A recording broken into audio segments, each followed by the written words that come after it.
slow up. Mapapanood na ang Siga Mo sa alas 8 ng gabi sa June 22 kasama ang ating bida, Coco Martin and Julia Montes. Ang bagong hari ng bagong henerasyon. No, I don't take shit, I got no love.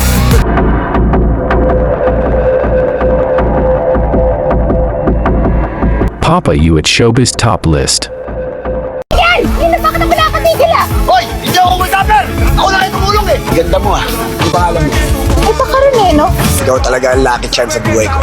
Sa pagkadili ng seryeng Sigabo, pinangako naman ni Coco Martin at Julia Montes na talaga namang hindi mo ito aayawan. Humingi ng dispensa sina Coco at Julia dahil nga sa pangyayari naman talagang hindi inaasahan. O kailangan din naman nilang magpahinga galing sa seryeng Batang Quiapo na kinagiliwan naman ito ng karamihan. At sa pagpasok ng seryeng itong pinamagatang Sigabo, marami ang nag-aabang at maraming nag-aantay dahil hindi lang naman ito action kung hindi ito isang istorya ng pagmamahal, pagmamalasakit at pag-iibigan. Nagawa mismo ito ni Coco Martin. Isa rin sa kanyang mga iniidolo sina Leto Lapid at The King at naging instrumento na rin ni Coco para ipagpatuloy ang kanyang pelikulang mga ginagawa at serye na patok sa pambansang masa at patok sa Philippine Television. Iilan sa mga veteranong aktres, veteranong aktor ang umahanga sa kasipagan ni Coco Martin. Tapos during the time, our economy wasn't doing so well.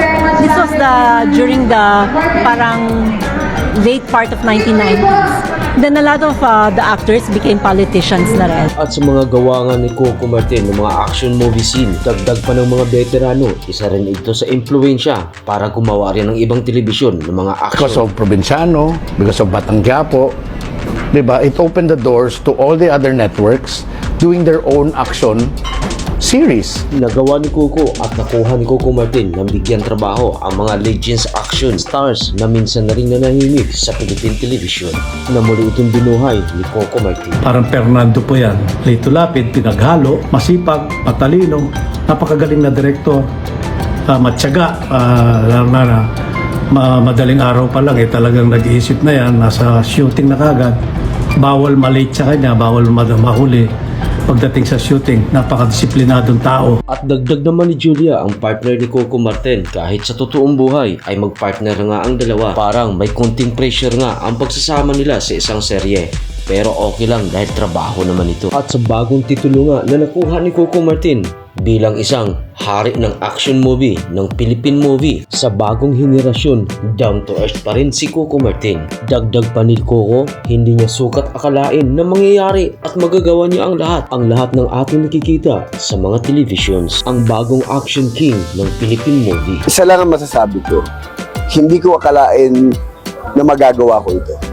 Sobra akong proud na proud sa project na to. Kasi from Provinciano to Batang Quiapo, talagang in-upgrade namin.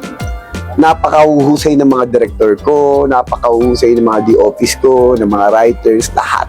Lahat kami nagtulong-tulong para pagandahin. At dagdag pa ni Coco, hindi soap opera ang panonoorin kung hindi isang buong pelikula na halos hindi ka na makahinga dahil sa paghahanda nila nito. Hindi soap opera panonoorin nila, pelikula.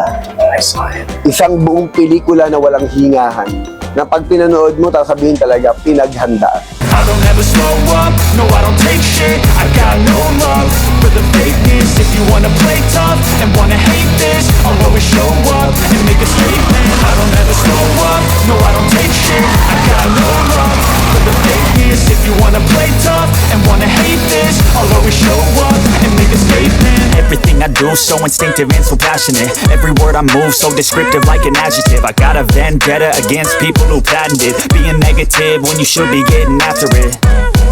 I got facts over tracks, this and that. Spitting slow, spitting fast. I could roast, I could gas. Think I'm okay at last, but I don't know if that can erase all the past and the pettiness.